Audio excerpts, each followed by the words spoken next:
just getting started on this, so I thought I would go ahead and document it. These are 2 pieces of flame maple that I'm going to use as the top for this build. They are glued together now. I had clamps holding it together, but it's been a while, so that dried, so I moved those clamps over here. This is a piece of mahogany that I cut down the middle with the CNC machine and inserted a strip of Black Limba. You can see where I had to join the Black Limba together, so I'm going to end up doing some sort of an inlay to cover that up and hopefully cover it up on the front side with a pickup or a bridge or something like that. But anyways, just getting started on this, so I thought I would document it.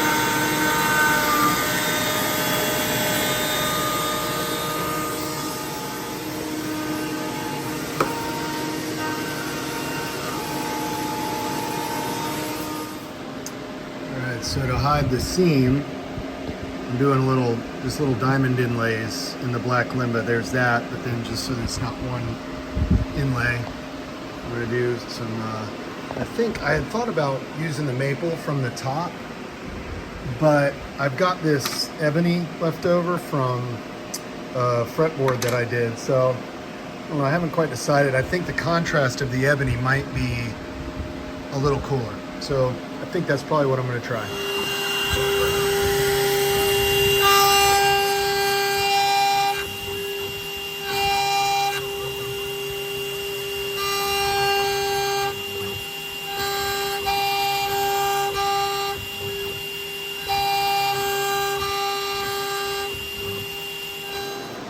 All right, so the inlay is done. 3 little black diamonds.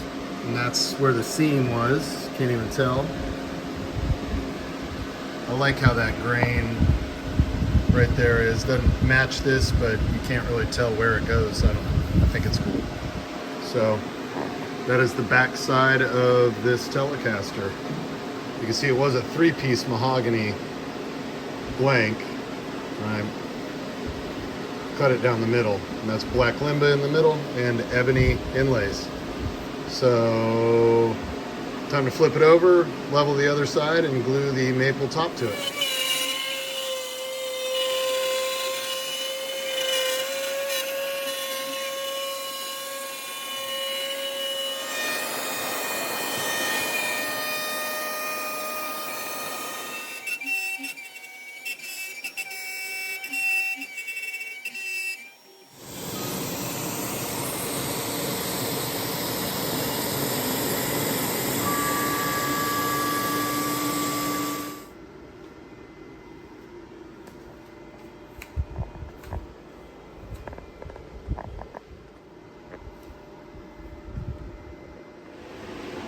I forgot to video this in progress, but binding has been applied. I had to use a heat gun to heat it up to get it into these tight corners, but I think I did it. Fingers crossed. So this will sit for 12 hours. Probably come back to it tomorrow, so more like 24. But yeah, binding is on this thing and sanding is next.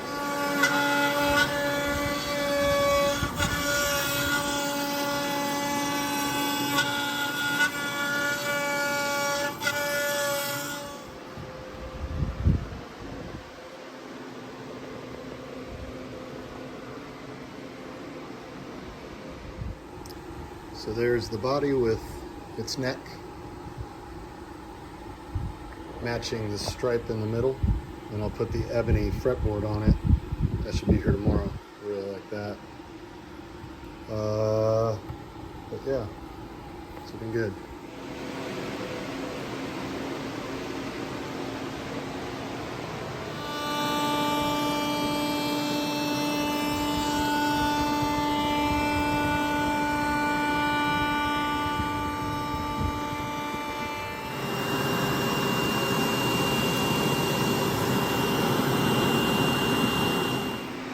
Alright, fretboard is carved.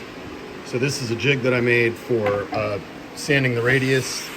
The machine put the radius on it, but now you want to just smooth it out. So Right now I started with 120 grit. This is 180. We'll go to 220, 320, 400, and 600, just smoothing this thing out with the radius block. And this put the block in the channel and it just keeps it nice and straight so the radius goes on correctly. All right, this is the second coat of pore fill grain filler. I'm using Z-Epoxy. This is my first time using it, but and I think it's about the 5th product I've tried. This is my weakness. I don't know if I'm just not patient enough, but I really have not experienced filling an open grain wood to the success that I would like. So I'm taking my time, being patient, and hoping that this ends up doing the job. And then while I'm here, I'll just show you over here, the neck, the fretboard is on, binding channel is there. Binding should show up today for this. And yeah, I'll bind it, put black dots in it, and start sanding. So we're moving right along. So late night, got home from work tonight and put the binding on this neck.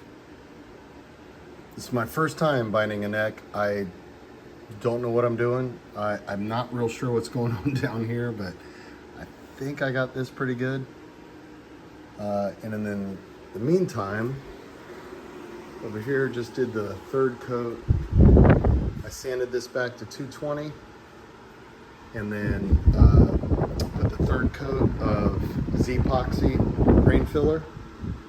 I'm feeling pretty good about it. This, to me, looks a whole lot better than anything else that I've ever done as far as grain filling goes. And again, that probably has to do with my understanding of how much patience I needed to have. But anyways, looking good.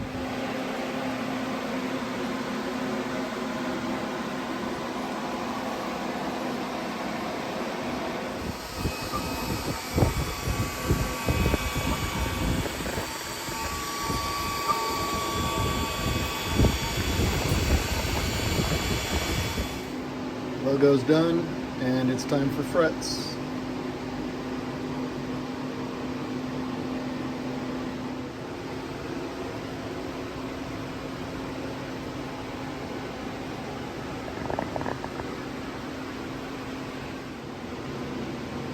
About to start drilling holes for the side dots. Doing black side dots in the white binding. And we've made it to the paint booth. Frets are leveled and crowned. And we're ready to start sealing. Well, once again, I meant to film a little bit of that, but I put the base coat down of this Dirty Lemon. And then once that was down, I dropped a little bit of this. It's dark walnut. Trans tint, and then sprayed around the edges. So that's my attempt at a Dirty Lemon burst. I think I'm going to try to do something similar to that brown on the back side. I'll mask off the strip in the middle. We'll see what happens. All right, at this point, it's been a while since I've filmed anything. I went on a cruise. This stuff just kind of sat in the garage for a while, but at this point I've done 3 days, 3 coats a day of clear. The last coat of that, the 9 coats, was yesterday. Came out this morning and wet sanded at 800 grit, everything. There's the back plate. And then 3 more coats of clear today, 3 more tomorrow, and then it'll sit, but it's starting to look real pretty. You can see the shine. The lighting in the booth isn't great on the sides, but neck's looking good too. And then this guy, I see it. So anyways, that's where we're at with it. All right, This is the final sanding and buffing stage. I'm using I usually wet sand at this point, but I'm using these Eagle abrasives.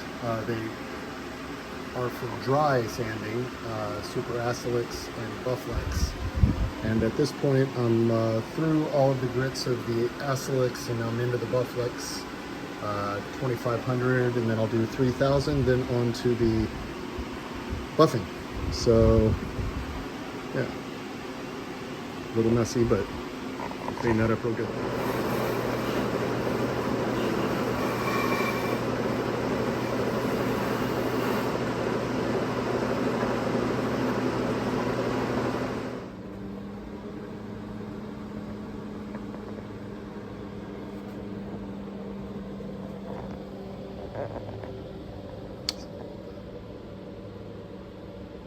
Shiny that is. Meantime, got that guy happening.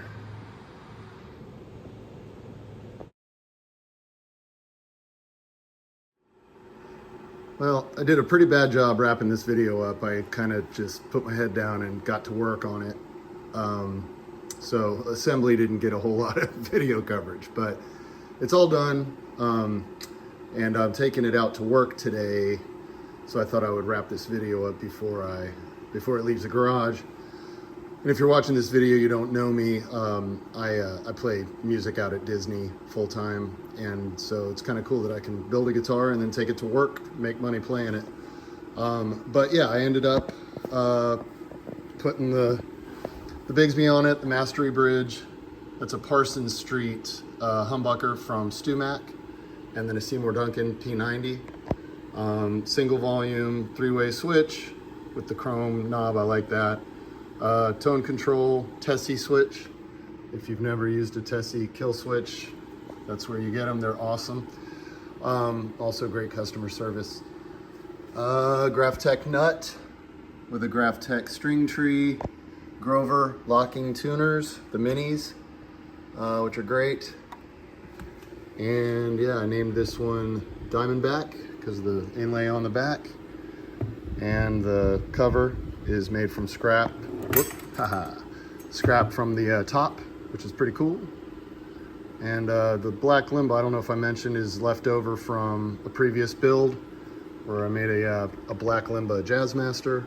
And the inlays are leftover Ebony from a fretboard I built for a bass that also gets used out at work. So this guitar is finished. It sounds great. It plays great. I'm very pleased with it. As far as this is my 16th build, and man, they just get better every time. So I'm very, very pleased with it. And yeah, I hope you've enjoyed the video. I'll try to edit it so it's not outrageously boring. But also, if you're building, I hope maybe this either showed you something to try or something to avoid. Thanks for watching.